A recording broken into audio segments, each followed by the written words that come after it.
Friends, ಇತ್ತೀಚೆಗಷ್ಟೇ ನಡೆದ ವಿಶ್ವ ವೈದ್ಯ ದಿನಾಚರಣೆಯ ಅಂಗವಾಗಿ ನಮ್ಮ ರಾಜರಾಜೇಶ್ವರಿ ಗೆಳತಿ ಮಹಿಳಾ ಮಂಡಳಿ ವತಿಯಿಂದ ರಾಜರಾಜೇಶ್ವರಿ ದೇವಸ್ಥಾನದಲ್ಲಿ ಮೈಸೂರಿನ ಪ್ರಸಿದ್ಧ ಆಯುರ್ವೇದ ವೈದ್ಯ ದಂಪತಿಗಳನ್ನು ಆಹ್ವಾನಿಸಿ ಗೌರವಿಸಿರುವ ಈ ವಿಡಿಯೋವನ್ನು ಇವತ್ತು ಶೇರ್ ಮಾಡ್ತಾ ಇದ್ದೀನಿ.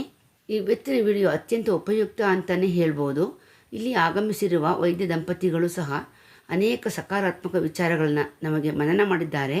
ಧ್ಯಾನ ಮತ್ತು ಯೋಗ ಅಭ್ಯಾಸಗಳು, ಉತ್ತಮ ವಾತಾವರಣ ಹಾಗೂ ಒಳ್ಳೆಯ ಪೌಷ್ಟಿಕ ಆಹಾರ ನಿಯಮಿತವಾಗಿ ಹಿತಮಿತವಾಗಿ ಇದ್ದಾಗ ನಾವು ದೈಹಿಕವಾಗಿ ಮಾನಸಿಕವಾಗಿ ಆರೋಗ್ಯವಂತರಾಗಿ ಇರ್ತೀವಿ. ಇದಂತೂ 100% ನಿಜ ಫ್ರೆಂಡ್ಸ್. ಏಕೆಂದರೆ ನಾನು ಕೂಡ ಇದನ್ನೇ ಫಾಲೋ ಮಾಡ್ತಾ ಇದ್ದೀನಿ. ಸ್ವಂತ ಅನುಭವ ಇದು. ಯಥಾ ಬ್ರಹ್ಮಾಂಡ ತಥಾ ಪಿಂಡಾಂಡ, ಪಂಚಭೂತಗಳ ಪ್ರಭಾವ, ಕರ್ಮವನ್ನು ಕಳೆಯುವುದು, ಇವೆಲ್ಲ ವಿಚಾರಗಳನ್ನು ಯೋಗ ಧ್ಯಾನದಲ್ಲಿ ತಿಳಿದುಕೊಳ್ಳಬಹುದು.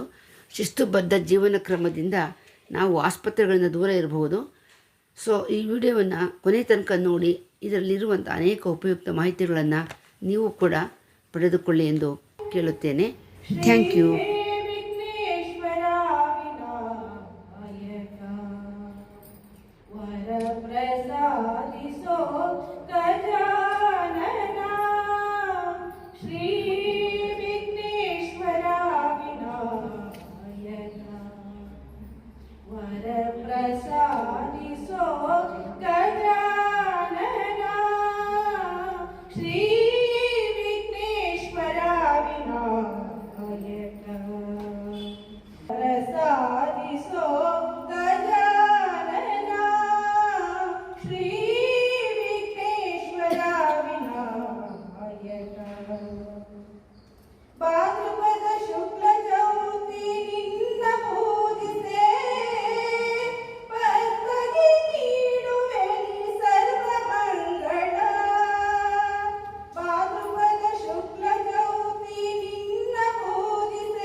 ಎಲ್ಲರಿಗೂ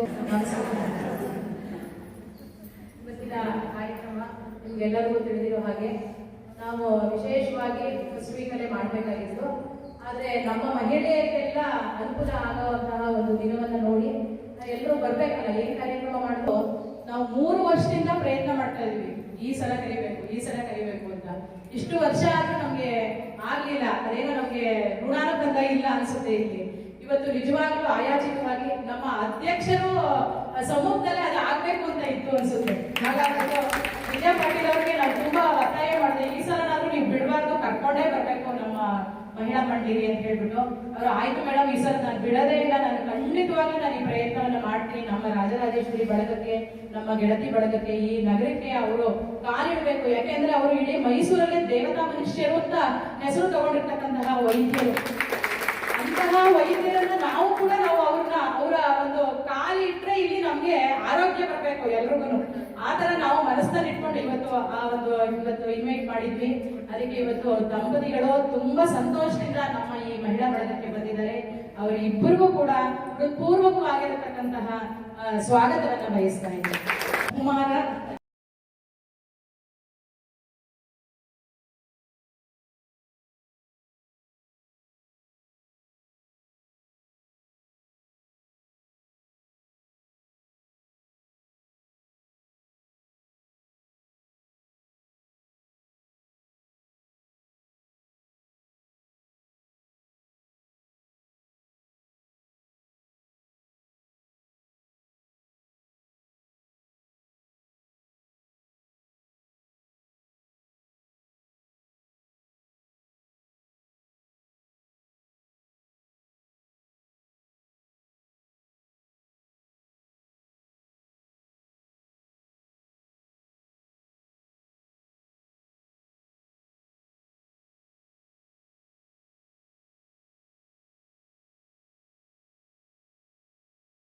ಎಸ್ ರೋಹಿತ್ ಅವರು ನಮ್ಮ ಸಂಘದ ಅಧ್ಯಕ್ಷರಾಗಿರ್ತಕ್ಕಂತಹ ವಿಜಯ ಪಾಟೀಲ್ ಅವರ ಮಗ ಅವರು ಕೂಡ ನಮ್ಮ ಕಾರ್ಯಕ್ರಮಕ್ಕೆ ಆತ್ಮೀಯವಾಗಿ ಬಂದಿದ್ದಾರೆ.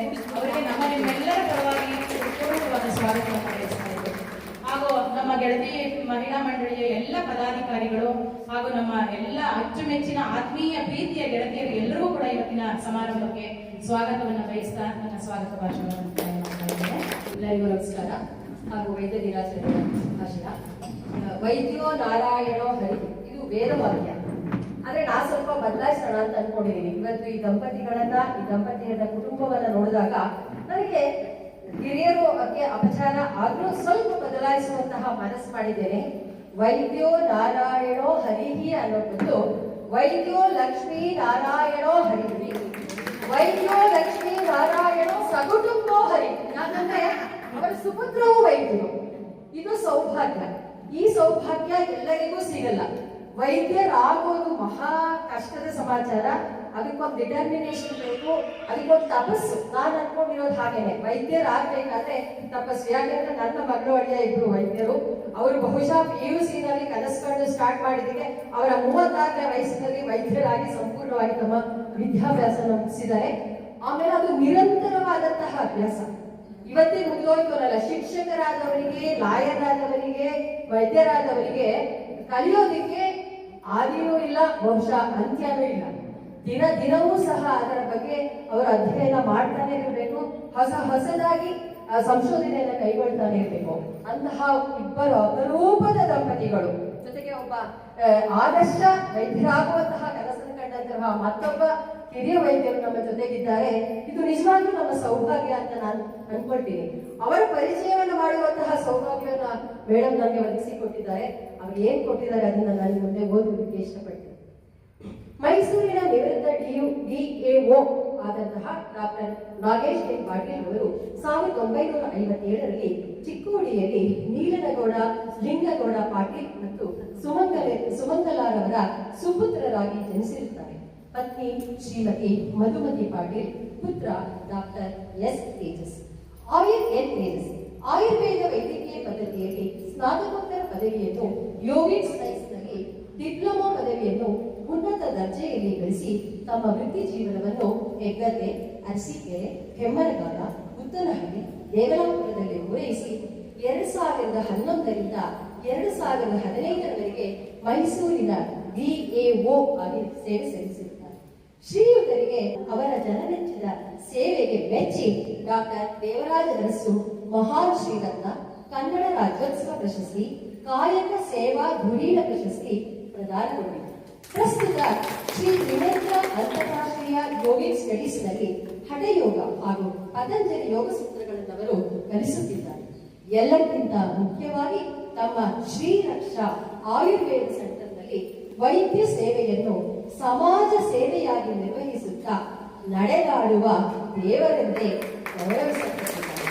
ಅಂತಹ ಮಹಾನ್ ವ್ಯಕ್ತಿಗೆ ನಿಮ್ಮೆಲ್ಲರ ಪೂರ್ವಕವಾದಂತಹ ಇನ್ನು ಸಂಸಾರದಲ್ಲಿ ಒಬ್ರು ವೈದ್ಯರಾಗಿ ಇನ್ನೊಬ್ರು ಬೇರೆ ವೃತ್ತಿಯಲ್ಲಿದ್ರೆ ಸ್ವಲ್ಪ ಪರಿಣಾಮ ಬೇರೆ ಇರುತ್ತೆ.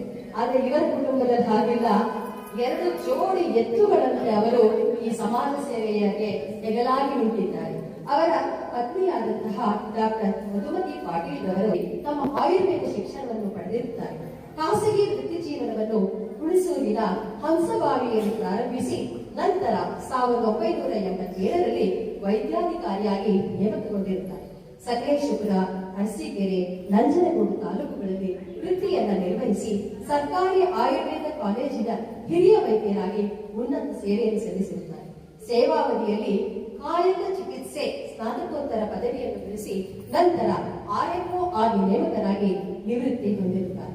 ಡಾಕ್ಟರ್ ಎನ್ ನಾಗೇಶ್ ರವರನ್ನು 1980ರಲ್ಲಿ ವಿವಾಹವಾಗಿ ಸುಪುತ್ರ ಡಾಕ್ಟರ್ ಎನ್ ತೇಜಸ್ ರವರನ್ನು ವೈದ್ಯಕೀಯ ಕ್ಷೇತ್ರಕ್ಕೆ ಕೊಡುಗೆಯಾಗಿ ನೀಡಿದ್ದಾರೆ. ಯೋಗಶಾಸ್ತ್ರದಲ್ಲಿ ಡಿಪ್ಲೊಮಾ ಪದವಿಯನ್ನು ಗಳಿಸಿ ಸದ್ಯದಲ್ಲಿ ತ್ರಿನೇತ್ರ ಇಂಟರ್ನ್ಯಾಷನಲ್ ಯೋಗಿಕ್ ಸ್ಟಡೀಸ್ ಸಂಸ್ಥೆಯಲ್ಲಿ ಪ್ರಾಚಾರ್ಯರಾಗಿ ಸೇವೆ ಸಲ್ಲಿಸುತ್ತಿದ್ದಾರೆ. ಪತಂಜಲಿ ಯೋಗ ಸೂತ್ರಗಳನ್ನು ಸಂಸ್ಕೃತದಿಂದ ಕನ್ನಡಕ್ಕೆ ಅನುವಾದಿಸಿ ಯೋಗಾಭ್ಯಾಸಿಗಳಿಗೆ ಸುಲಭವಾಗಿ ಗ್ರಹಿಸಲು ಅನುವು ಮಾಡಿಕೊಟ್ಟಿದ್ದಾರೆ. ಅವರ ಸುಪುತ್ರರು ಸಹ ಚರ್ಮ ವೈದ್ಯರಾಗಿ ಕಾರ್ಯನಿರ್ವಹಿಸಿದ್ದಾರೆ. ಇಂತಹ ಒಂದು ತುಂಬು ಕುಟುಂಬ ಇವತ್ತು ನಮಗೆ ಆಗಮಿಸಿರೋದು ನಮ್ಮ ನಿಮ್ಮೆಲ್ಲರ ಸೌಭಾಗ್ಯ ಅಂತ ಹೇಳ್ಬೋದು. ಆಯುರ್ವೇದ ಶಾಸ್ತ್ರ ಮರೆತು ಹೋಗುವಂತಹ ಶಾಸ್ತ್ರವಾಗಬಾರದೆಂದು ಅದಕ್ಕೆ ನಮ್ಮ ಜೀವನವನ್ನು ಮುಡುಪಿಟ್ಟಂತಹ ಈ ಮಹಾನ್ ಕುಟುಂಬಕ್ಕೆ ನಿಮ್ಮ ನಮ್ಮೆಲ್ಲರ ಪರವಾಗಿ, ಸಂಘದ ಪರವಾಗಿ ನಾನು ಹೆಚ್ಚು ನಿಮ್ಮ ಒಂದು ಸಲಹೆ ಸೂಚನೆಗಳಿಗಾಗಿ ನಾವು ಕಾದಿರ್ತೀವಿ ಅಂತ ನಮಸ್ಕಾರ. ಅತಿಥಿಗಳಾಗಿ ಬಂದಿರತಕ್ಕಂತಹ ವೈದ್ಯರ ಪರಿಚಯವನ್ನು ನಮಗೆ ಮಾಡಿಕೊಟ್ಟಂತಹ ರೇವತಿ ರಾಮಸ್ವಾಮಿ ಅವರಿಗೆ ಧನ್ಯವಾದಗಳು. ರೋಗ ರುಜಿನಗಳನ್ನ ದೂರ ಮಾಡಿ ನಮ್ಮ ಬದುಕು ಸಹನೀಯವಾಗುವಂತೆ ಮಾಡುತ್ತಿರುವ ವೈದ್ಯರುಗಳಿಗಾಗಿ ಎಲ್ಲ ವಿಶ್ವದ ಎಲ್ಲಾ ವೈದ್ಯರಿಗೂ ಇದನ್ನು ಸಮರ್ಪಣೆ ಮಾಡೋಣ. ಒಂದು ದಿವ್ಯ ನಮನ ಗೀತೆ. ಈ ದಿವ್ಯ ನಮನವನ್ನ ನಾವೆಲ್ಲ ಸಲ್ಲಿಸೋಣ ಈ ಒಂದು ಗೀತೆಯ ಮೂಲಕ.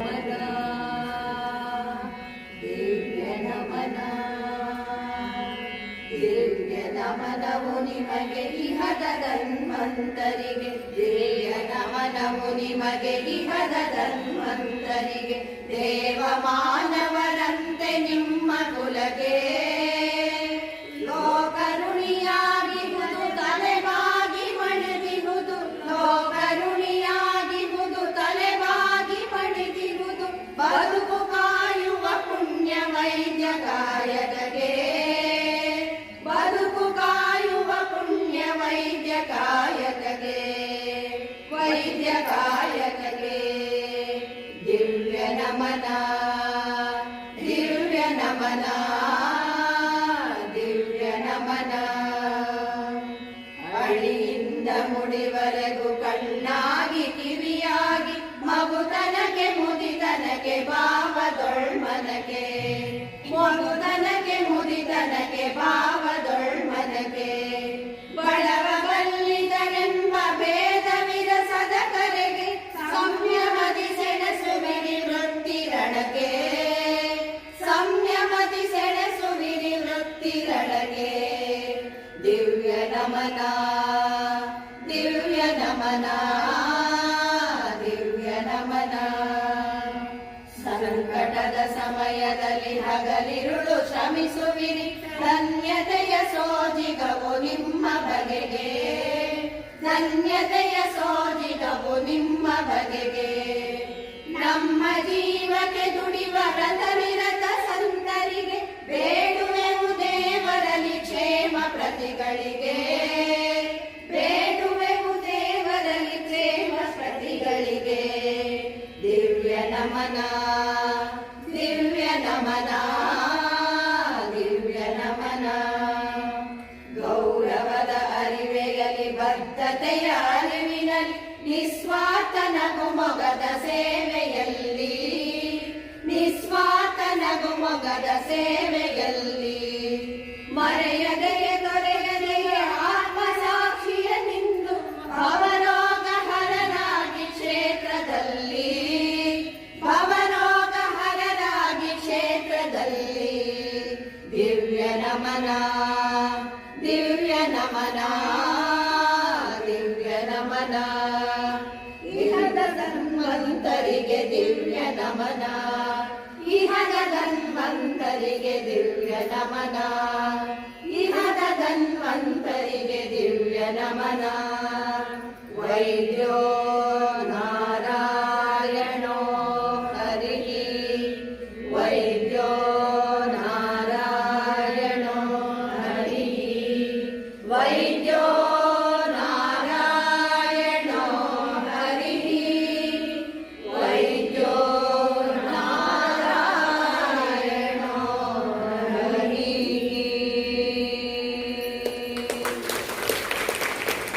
ಶ್ರೀಮತಿ ವಾಣಿಯವರು ಒಂದು ಅವರ ಸ್ವರಚಿತ ಒಂದು ಕವನದ ವೈದ್ಯರ ಬಗ್ಗೆ ಒಂದು ಹಾಡ್ತಾರೆ, ಹೇಳ್ತಾ ಇದ್ದಾರೆ. ಶಿಕ್ಷಕಿ ಬರೆದಿದ್ದೇನೆ. ವೈದ್ಯ ದಂಪತಿ ಮಧ್ಯೆ ನಾವು ಬಂದನೆ. ಸಕಲ ರೋಗಗಳಿಗೂ ಔಷಧಿಯ ನೀಡುವ ವೈದ್ಯರೇ, ಅಕಳಂಕ ಮಹಿಮನೆ ಧನ್ವಂತರಿಗೆ ನಿಖಿಲಾಭರಣ ವಂದಿಸುವೆ ಭಕ್ತಿಯನೇ.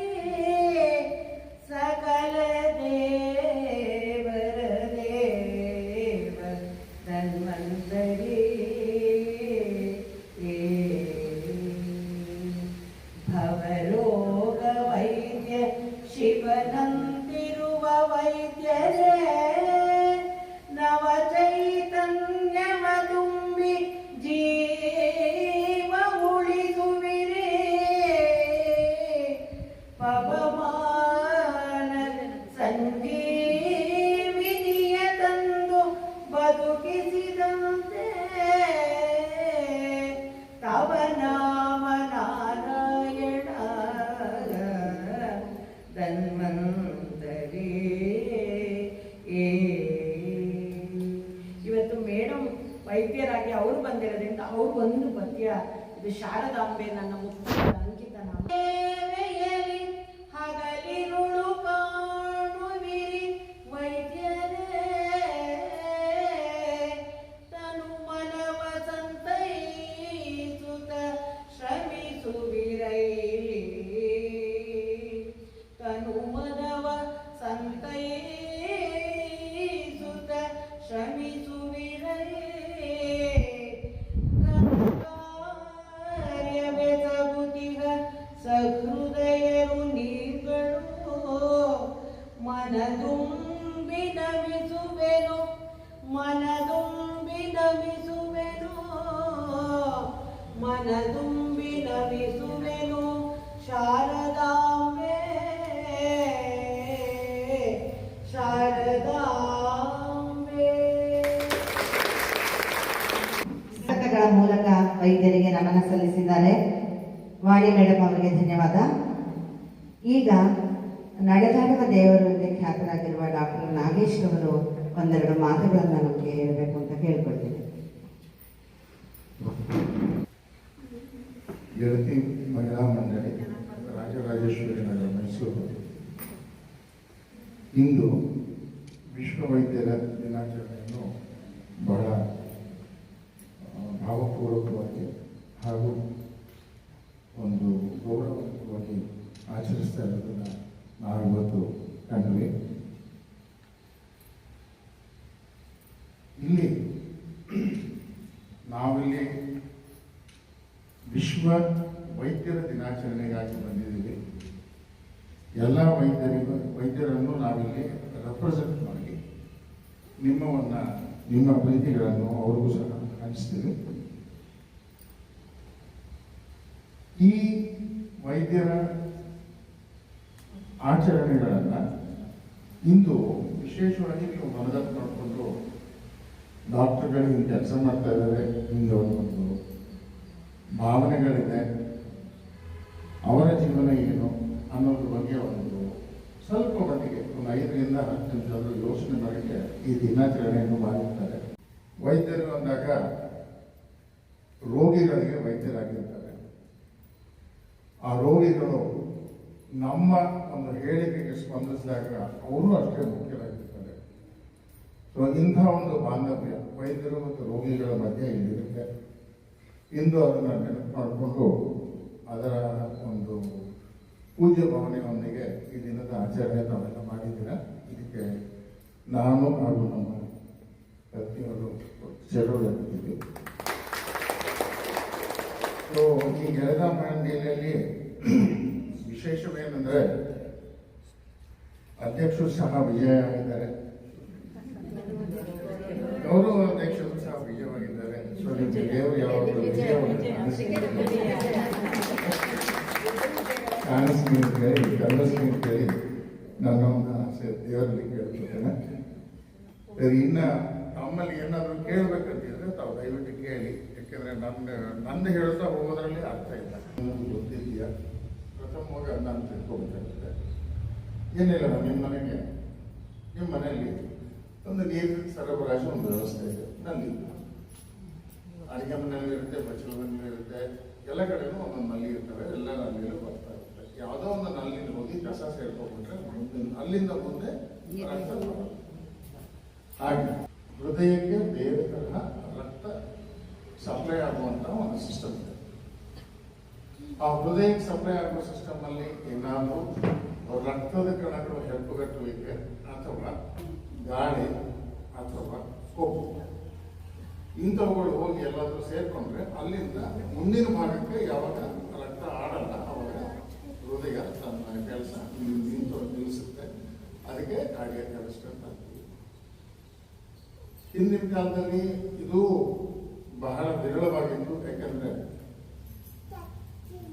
ನಮಗೆ ಅವಶ್ಯಕತೆ ಇರೋದು ಬರೀ 2000 ಕ್ಯಾಲೋರಿಯನ್ಸ್ ಫುಡ್, ಬಯೋ ಎನರ್ಜಿ. ನಾವು ಒಂದು ಹೊತ್ತಿಗೆ 6000 ಇಲ್ಲ 8000 ಕ್ಯಾಲೋರಿ ತಿಂತಾ ಇದ್ದೀವಿ. ಅದು ತಿಂದಿರೋದು ಕೊಬ್ಬಾಗದೆ ಇನ್ನೆಲ್ಲ ಹೋಗುತ್ತೆ. ಸೊ ಅದನ್ನ ಕರಗಿಸೋ ಒಂದು ವ್ಯವಸ್ಥೆಗಳನ್ನು ನಾವು ಮಾಡಬೇಕು. ನಮ್ಮ ಮಕ್ಕಳಲ್ಲಿ ಮುಖ್ಯವಾಗಿ ಮಕ್ಕಳಲ್ಲಂತೂ physical activity it is becoming zero. ಅವರಿಗೆ ಈ ಆಧುನಿಕ ಗ್ಯಾಜೆಟ್ಸ್ ಎಲ್ಲ ಏನು ಬಂದಿದೆ, ಮೊದಲು ಹೋಗಿ ಫುಟ್ಬಾಲ್ ಅನ್ನೋದನ್ನ ಗ್ರೌಂಡಲ್ಲಿ ಆಡ್ತಿದ್ವಿ, ಮೊಬೈಲಲ್ಲಿ ಆಡ್ತಾರೆ. ಅವಾಗ ಏನಾಗುತ್ತೆ, ಬರೀ ನಿಮ್ಮ ಮಿದುಳಲ್ಲಿ ಒಂದು ಪ್ರಕ್ರಿಯೆ ಬರುತ್ತೆ ಹೊರತು ಶಾರೀರಿಕವಾಗಿ ಇಟ್ ಬಿಕಮ್ ಝೀರೋ. ನಾವೆಲ್ಲ ಏನು ಅರ್ಥ ಮಾಡ್ಕೋಬೇಕು ಅಂದ್ರೆ, minimum physical activity for about 30 to 45 minutes ಯಾರೇ ಮಾಡಿದ್ರು ಸಹ ಅದರಲ್ಲಿ ಎಂಡೋರ್ಫಿನ್ಸ್ ಅನ್ನೋ ಒಂದು ಹಾರ್ಮೋನ್ಸ್ ರಿಲೀಸ್ ಆಗುತ್ತೆ. ಅವೆಲ್ಲ ಮಾರ್ಕೆಟಲ್ಲಿ ಸಿಗುತ್ತೆ. ನೀವೇ ದುಡಿಬೇಕು, ನೀವೇ ಅವುಗಳನ್ನು ಸಂಗ್ರಹಿಸಬೇಕು, ನೀವೇ ಚಟುವಟಿಕೆ ಇರಬೇಕು. ಹಾಗೂ ಇಂತಹ ಒಂದು ಹಾರ್ಮೋನಲ್ ಸೆಕ್ರೇಷನ್ಸ್ ಇಂದ ನಿಮ್ಮ ಆರೋಗ್ಯವನ್ನು ನೀವೇ ಕಾಪಾಡ್ಕೋಬೇಕಾಗುತ್ತೆ. ಇಂತಹ ಪ್ರಕ್ರಿಯೆ ಮಾಡಬೇಕಾದ್ರೆ ಫಿಸಿಕಲ್ ಆಕ್ಟಿವಿಟಿ ಇಲ್ಲ ಅಂದ್ರೆ ಖಂಡಿತ ಸಾಧ್ಯ ಇಲ್ಲ. ಈಗ ಏನಾಗ್ತದೆ ಅಂದ್ರೆ ಎಲ್ಲ ಕಡೆ ನಾವು ಈಗಿನ ಹುಡುಗರು ಸಹ ನಾವು ಅವ್ರು ಬೇಡ ಅಂದ್ರೂ ತಿನ್ಸೋದು ಕಲಿಸ್ತೀವಿ. ಅದೇ ಒಂದು ದಿವಸ ಹೋಗಿ ಆಟ ಕರ್ಕೊಂಡು ಬಂದು ನೋಡೋಣ, ನಾವು ಮಾಡಲ್ಲ, ಅವ್ರಿಗೂ ಮಾಡ್ತಾ ಇಲ್ಲ. ಸೊ ನೀವು ಅವ್ರ ಸ್ಕೂಲ್ಗೆ ಹೋಗೋದು ಓದೋದು ಎಲ್ಲ ಏನಿದೆ ಅವರ ವಯಸ್ಸಿನ ಪ್ರಕಾರ ಹಾಗೆ ಆಗುತ್ತೆ. ನಾವು ಏನು ಯೋಚನೆ ಮಾಡೋದು ಬೇಡ. ಆದರೆ ಆ ಫಿಸಿಕಲ್ ಆಕ್ಟಿವಿಟಿನ ಇಂಡ್ಯೂಸ್ ಮಾಡೋದು ದಯವಿಟ್ಟು ಮೊಮ್ಮಕ್ಕಳು ಇವೆಲ್ಲ ಇಲ್ಲಿ ಹೆಚ್ಚು ಕಮ್ಮಿ ದಯವಿಟ್ಟು ಆಟದ ಮೈದಾನಕ್ಕೆ ಕರ್ಕೊಂಡು ಹೋಗಿ ಆಟ ಆಡಕ್ಕೆ ಪ್ರೋತ್ಸಾಹ ಮಾಡಿ. ಖಂಡಿತ ನಿಮಗೂ ಅದೊಂದು ಒಳ್ಳೆ ಆಕ್ಟಿವ್ ತುಂಬಾ ಚೆನ್ನಾಗಿರುತ್ತೆ. ಪ್ಲಸ್ ಆ ಸಂತೋಷ ಹಾಗೂ ಬಾಂಧವ್ಯ ಇದೆಲ್ಲ ಮೊಮ್ಮಕ್ಕಳ ಜೊತೆ ಇನ್ನೂ ಗಾಢವಾಗಿ ಬೆಳೆಯುತ್ತೆ. ನನಗೆ ಕಾಲು ನೋವು ನಡೆಯೋಕ್ಕಾಗಲ್ಲ ಅಂದ್ರೆ ಅದು ಬರ್ತಾ ಸಬ್ ಕಾನ್ಶಿಯಸ್ ಎಲ್ಲ ಕುತ್ಕೊಂಡ್ಬಿಡುತ್ತೆ ಬ್ರೈನಲ್ಲಿ. ಸೊ ಬ್ರೈನಲ್ಲಿ ಕುತ್ಕೊಂಡು ಅದನ್ನ ನಾವೇ ಕಲಿಸ್ಕೋತೀವಿ. ಸುಮಾರು ಜನಕ್ಕೆ ಆಸನಗಳು, ಪ್ರಾಣಾಯಾಮ, ಮುದ್ರಾ, ಧ್ಯಾನ ಎಲ್ಲ ಮಾಡ್ತಾ ನಾವು ಹಿಂಗೆ ಆಗ್ಬೇಕು ಅಂತ ನಾವು ಮನಸ್ಸಿನಲ್ಲಿ ಅಂದ್ಕೊಂಡ್ರೆ ಅದು ಆಗುತ್ತೆ.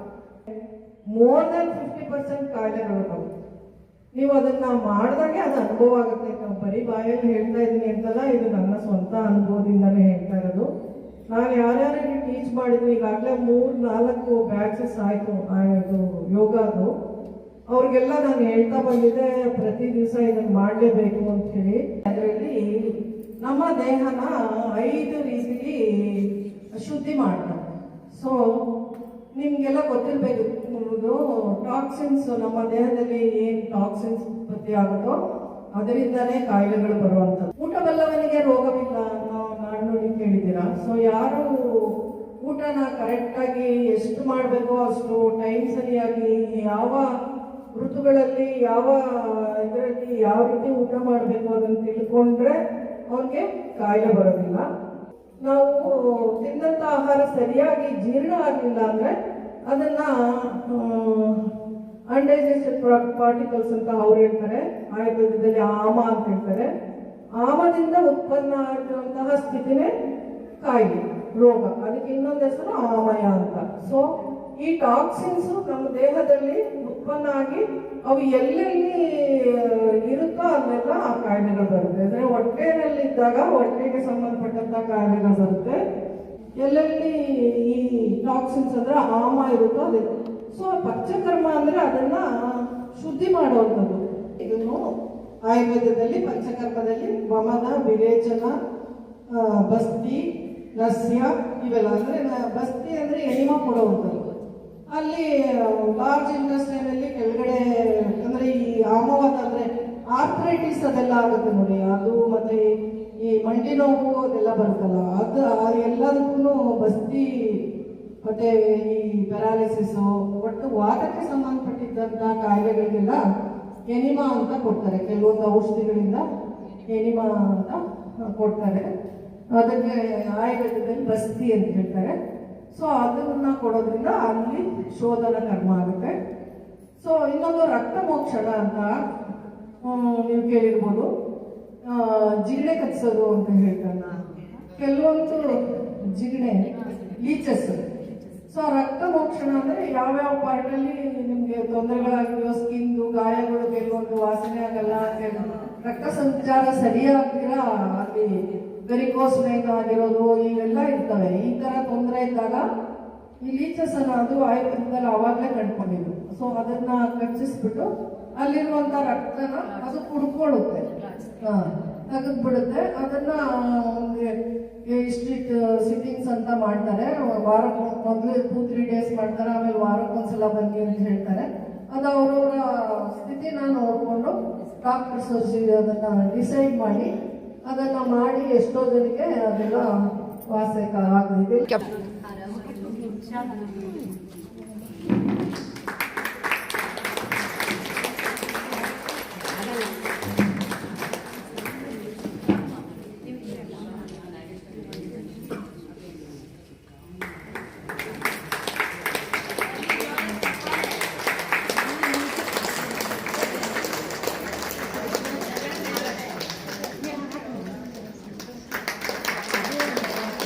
ಸನ್ಮಾನದ ಜೊತೆಗೆ ಸುದರ್ಶನ ಮಹಾಮಂತ್ರವನ್ನ ಒಂದು ಎಲ್ಲರೂ ಜೊತೆಗೆ ಹೇಳೋಣ.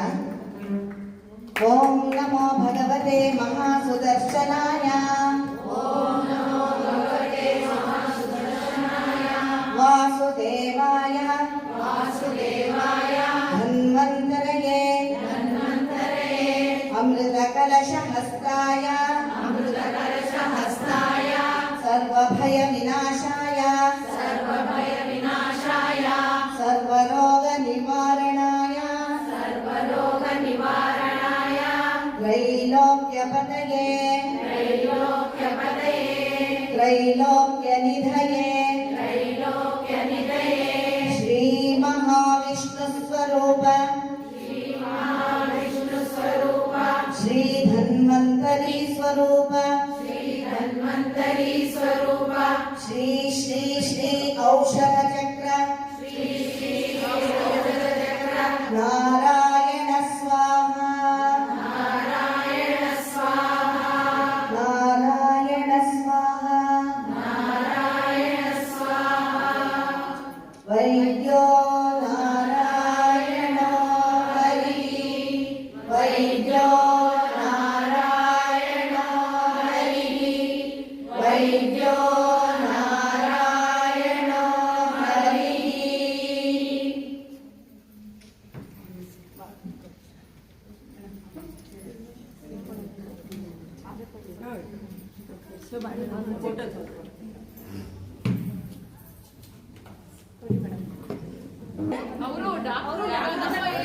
ಅಲ್ಲ, ಈಗ ನೀವು ಆ ತರ ಹೇಳ್ತೀರಿ. ನನ್ನ ಮಗಳಿಗೂ ಇಲ್ಲೊಂದು ಸನ್ಮಾನ ಆಗಿದೆ, ನಿಜವಾಗ್ಲೂ ಅದ್ರ ಬಗ್ಗೆ ನಂಗೆ ಹೆಮ್ಮೆ ಇದೆ.